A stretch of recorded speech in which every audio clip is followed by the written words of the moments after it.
Then we can copy it and print again, paste again, and this time round we have select length as size, um, select length as size, yeah, okay, from account code, from account, and then group by ACCT code, account code, okay, then we close it and then we select everything. This is actually everything.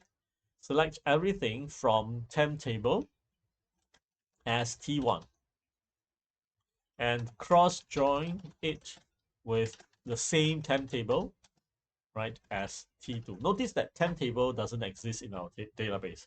It is actually a named reference to the temporary content created by this select. Okay. And then we want to perform some filtering where we say the left-hand side account code is equal to revenue and the right-hand side account code is equal to XCOGS. Okay, so that would fulfill the second. Let's just run this and see. Okay, first one is not surprising. We have seen it already in the previous example. Second, uh, second execution of SQL command gives us revenue equals to 12, XCOGS equals to 4. So we are quite ready to subtract. So to perform the subtraction in SQL, we can change this, right? We can simply say T1 dot size minus T2 dot size because it's actually revenue minus XCOGS. So that's good. That's good. So in the case of losing money, that means profit is negative, we would still get the negative sign because we specifically say T1 dot size minus T2 dot size. So we now change it from star to T1 dot size minus T2 dot size, and we like to rename it as a shorter name. All right, like this. Yeah. So if we run it, we should see a nice 8 here. Okay, so far so good. Okay, so now let's try to do the same thing to get this number 8 within Python itself. So suppose this, now I really want you to be fully conversant with this statement here because really by now you should be able to see the structure and not be intimidated by, wow, what is this complicated code, right? But still, sometimes it is, you know, depending on whether we wake up on the left side or right side, we might think of the logic as first let me select to get revenue, then let me select to get XCOGS, right? And then once I have the two values in memory, in Python's memory, I will then perform the subtraction. So here is an additional illustration to show how we can do the same thing, the exact same thing, to get the value 8, the result 8, using two selects. So I'm going to run execute 2 times rather than here just 1 time. And also notice that I'm going to make Python perform this minus rather than making SQLite perform the minus. So there's a bit of a difference there. Okay, so let me just, first of all, without the temp table and everything, we just select. Okay, select the, I want to know the length.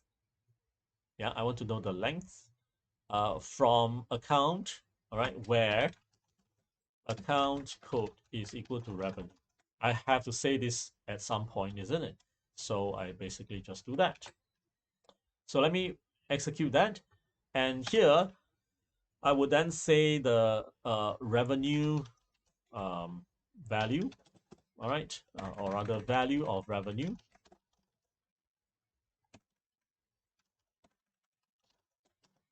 is all rows square 0 square 0 because I know that there will be only one row because account code is a primary key, so there has to be only one.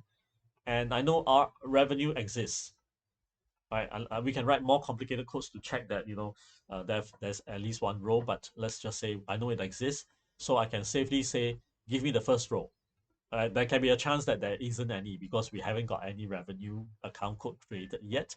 But let's say it's there. So I know the first row definitely exists, and I select only one column. So that number has to be either 0 or else something. So I know that number exists. Then I can repeat the same again. All right. I can repeat the same again, and this time round, do it as what is it? XCOGS. So I hope you already see the pattern here.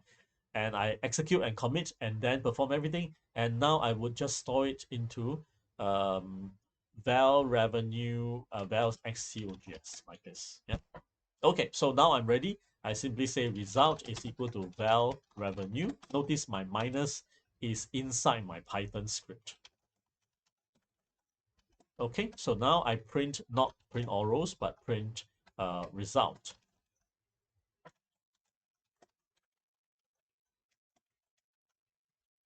And I should be able to see the same 8 number there. Let's just wait and see.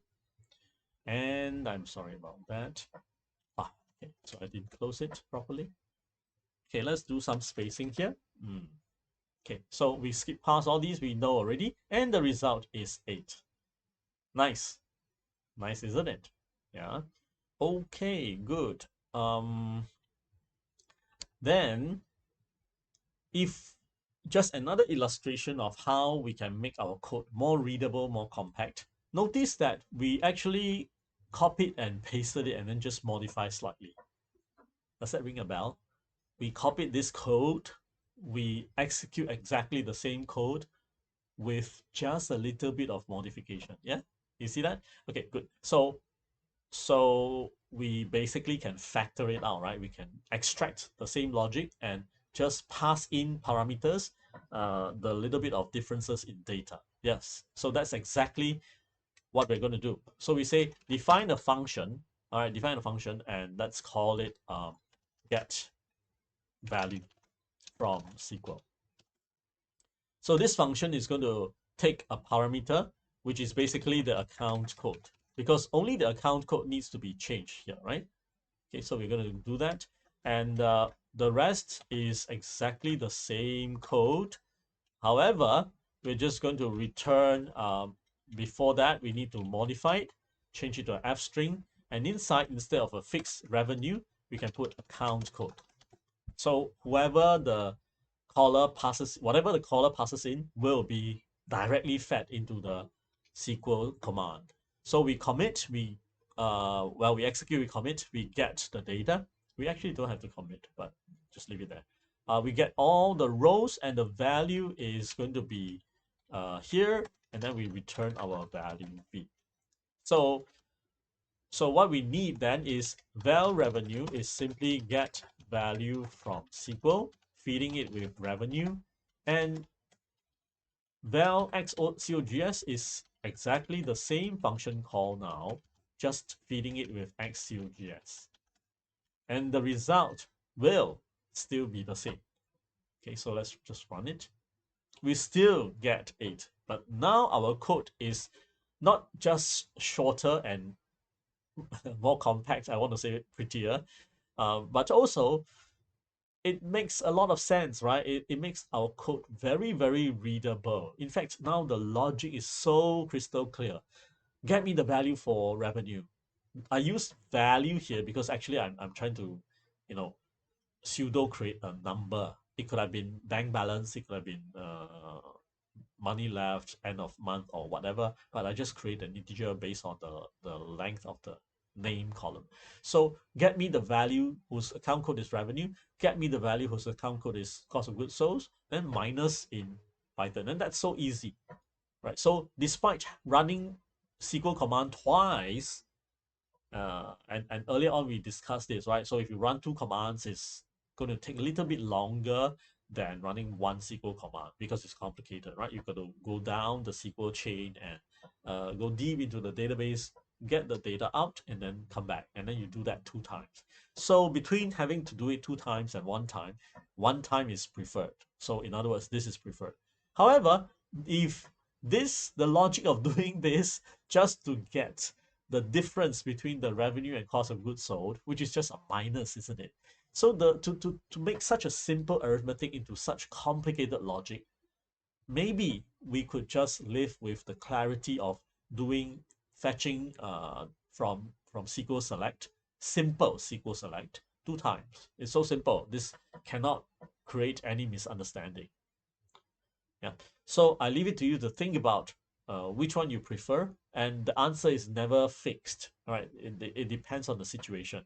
Does your boss want it right now? Can't wait, or do you have a lot of times to test and debug and optimize it?